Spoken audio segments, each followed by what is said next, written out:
La ville de Goma est située dans la province du Nord Kivu, qui est une ville qui est à l'est de la République démocratique du Congo.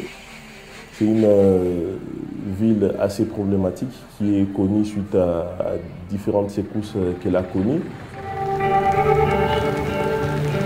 La ville de Goma, en République démocratique du Congo, compte 600 000 habitants. Fragilisé par la guerre et l'instabilité politique, le pays a connu une grave crise sociale et sanitaire, entraînant un accès aux soins difficile. Aujourd'hui, 20 000 personnes vivraient avec le VIH à Goma. 4 050 d'entre elles auraient besoin d'un traitement antirétroviral. Seulement 35% reçoivent ce traitement. En 2001, la ville de Goma encore a été dévastée par un volcan, Nyiragongo, qui a détruit plus de 40% de la ville, mettant encore au noir davantage les tableaux de la ville de Goma. Les frontières sont très perméables entre l'Est du pays à l'époque et l'Ouganda et le Rwanda. Il y a beaucoup d'échanges commerciaux entre les populations de l'Ouganda, de Kigali, de la Tanzanie et de Goma. Et donc tous ces tableaux-là laissaient présager que la ville de Goma, tous les déterminants étaient assez réunis pour qu'on puisse avoir une forte épidémie à VIH, avec tous ces cycles de violences, des violences sexuelles largement documentées depuis 1993, notamment par Human Rights Watch, dans son rapport où il disait qu'il y avait plus de 300 000 femmes qui étaient violées.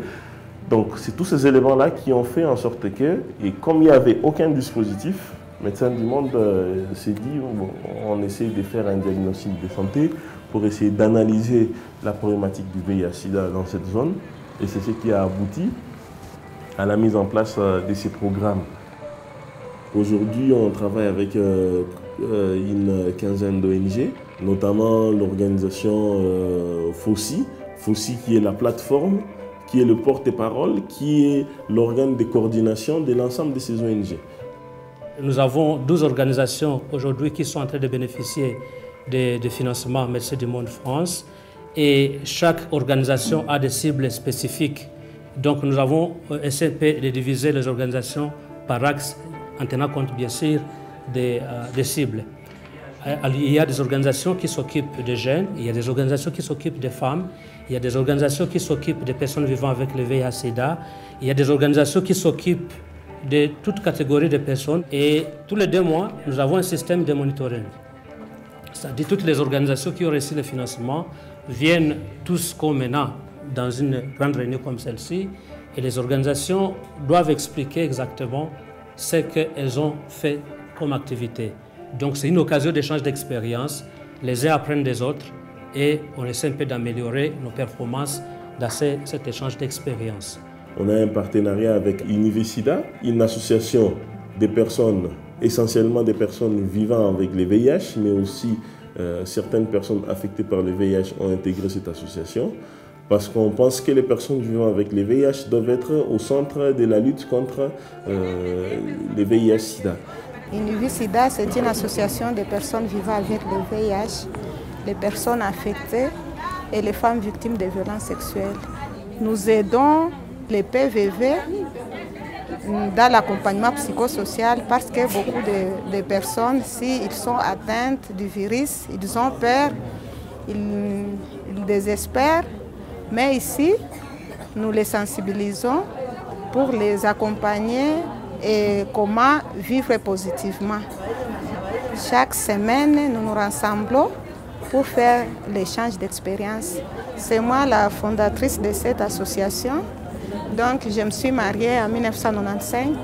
Je suis veuve, mère d'un seul enfant. Donc, lorsque mon mari est décédé, j'étais discriminée, stigmatisée. Et j'avais décidé d'aider mes amis parce que beaucoup de gens croyaient qu'on les a empoisonnés. Les autres avaient déjà désespéré. J'avais fait au moins 10 ans, j'étais tellement malade, j'étais paralysée. Chaque fois, j'entrais dans l'hôpital, le centre pour handicapés, j'étais paralysée. Mais depuis que j'ai commencé les médicaments antirétroviraux, ça m'a aidé beaucoup. Je ne tombe pas malade souvent. je suis en bonne santé et je fais tout le travail comme les autres. Un autre partenariat avec l'ICOSAMI, une organisation qui est orientée vers les femmes. Vers les femmes, notamment les filles mères, parce que si c'est des questions taboues, une fille qui a déjà eu un enfant ici, elle est souvent rejetée par la société, elle est abandonnée. Et donc ces filles mères sont vulnérables et facilement, ils peuvent tomber dans la prostitution. Et donc cette organisation essaie d'intervenir auprès de ces filles mères, mais aussi, comme elle est orientée vers les femmes, elle intervient auprès des femmes chefs de ménage. Le nom de l'organisation, c'est l'ICOSAMI, Ligue congolaise pour la santé maternelle et infantile. Alors, ce que nous sommes venus faire ici, c'est par rapport à notre programme intégré de lutte contre le VIH-Sida. Nous travaillons comme cible avec les femmes. Nous avons choisi de sensibiliser les femmes vendeuses auprès des marchés. Alors, nous sommes venus sensibiliser les femmes pour que les femmes se protègent contre le VST et le VIH. C'est ce que nous sommes venus faire de façon générale. On collabore aussi avec AFEDI, qui est une association qui sensibilise les professionnels des sexes. Nous pensons que les professionnels des sexes constituent un maillon assez important, comme ils sont sur la chaîne de la propagation du VIH. Et donc, le fait pour nous d'intervenir auprès de cette population nous permet d'éviter ou bien de prévenir des nouvelles infections à VIH. Je suis de l'ONG AFEDI, AFEDI qui signifie Action des femmes pour un développement intégral, qui est une ONG partenaire à Médecins du Monde, qui est impliquée dans la lutte contre le VIH-Sida à travers la sensibilisation des femmes professionnelles des sexes. On a trouvé que c'est un préservatif bien important, mais malheureusement, ce n'est pas la plupart des dames qui l'utilisent, faute de manque, plutôt de ne pas savoir comment l'utiliser.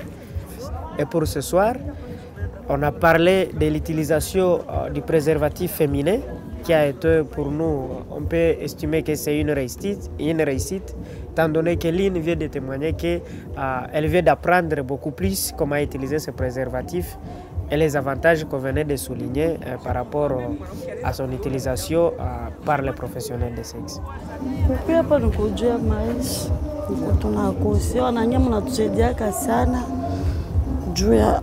Juu ya mapreservatif inaendelea kutusaidia sana, na mtu kama kuna maisha mzuri hizo maisha mbaya wa baridi, maisha mazarau. Médecins du Monde a démarré un programme de lutte contre le VIH en 2003 à Goma, province du Nord Kivu. Elle intervient dans 2 zones de santé de Goma et de Karisimbi. 5000 patients sont suivis dans les structures appuyées par Médecins du Monde. Médecins du Monde soutient les autorités sanitaires sur la prévention, le dépistage et la prise en charge des patients porteurs du VIH. Dans la ville, nous avons 6 cliniques de prise en charge des IST et pendant les 4 années, nous avons soigné plus de 80 000 malades. Donc les 6 services de prise en charge des IST sont situés et dans des zones rurales et dans des zones urbaines et fréquentent là-bas toute la population de la ville de Goma, et particulièrement les populations à risque, les professionnels des sexes, les militaires, les jeunes adolescents, les camionneurs et d'autres populations à risque qui sont sur la cartographie de la politique nationale de lutte contre le VIH. On soigne les malades. Nous avons un paquet minimum d'activités. Nous avons au moins 17 activités que nous faisons ici. Entre autres, les soins curatifs, les soins préventifs, les soins promotionnels, donc les luttes contre les épidémies. Donc c'est ce que nous faisons dans le paquet minimum d'activités. À côté de ces services de prise en charge des IST, nous avons aussi des centres de dépistage volontaires et anonymes dans la ville de Goma. Donc nous avons 2 centres de dépistage volontaire et anonyme. Et là, on fait les counseling pré-test. Donc ça signifie qu'on essaie d'échanger avec la personne pour connaître si réellement cette personne souhaite réaliser son test, quelles sont les avantages à connaître son statut sérologique, à quoi on peut s'attendre après avoir réalisé son test, qu'est-ce que signifie un résultat positif, qu'est-ce que signifie un résultat négatif, qu'est-ce que signifie un résultat indéterminé. Nous essayons maintenant de leur demander, nous leur demandons ce qu'ils connaissent sur le VIH. Et puis après ça, nous évaluons les risques que courent les clients vis-à-vis du VIH. Après, les conseils maintenant individuels au niveau des salles de conseil, une fois la personne accepte de se faire dépister, la personne arrive au laboratoire accompagnée de son conseiller. Alors, au niveau du laboratoire, nous faisons le prélèvement du sang. Après avoir identifié les échantillons au niveau du laboratoire sont centrifugés. Après avoir centrifugé, nous procédons aux différents tests. Pour la centrifugation, c'est 10 minutes. Pour les tests, pour faire la lecture du test, c'est 15 minutes. Donc, si on fait la sommation, donc ça nous prend au moins 30 minutes pour avoir les résultats. Alors, chez de telles personnes, les conseillers, après avoir annoncé les résultats, alors comme il y a 2 barres rouges positifs, il donne aussi des conseils et il va orienter la personne directement au service de prise à charge. Et si quelqu'un est dépisté positif, on l'oriente vers la clinique de prise en charge des personnes vivant avec le VIH. Nous avons une clinique par zone de santé. Et dans la clinique des personnes vivant avec le VIH, à ce jour, nous avons une cohorte de 4500 malades qui sont soignés dans cette clinique. Et dans les 2 cliniques, il y a autour de 730 personnes qui sont sous traitement ARV. Tous les malades ne sont pas sous ARV parce qu'on n'a pas assez de molécules, on n'a pas assez de médicaments pour pouvoir soigner ces patients. Les malades qui sont sous ARV, on fait chaque jour, quand il y a rendez-vous ARV, le counseling pour leur expliquer l'adhérence, comment l'importance du traitement. Aujourd'hui, le fait qu'il y ait ces dispositifs de prise en charge a sensiblement diminué la question de la discrimination et de la stigmatisation des personnes vivant avec le VIH.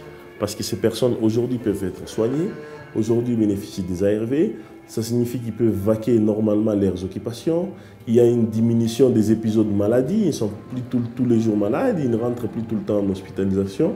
Et ça a positivé, ce dispositif a positivé l'image des personnes vivant avec le VIH à Goma.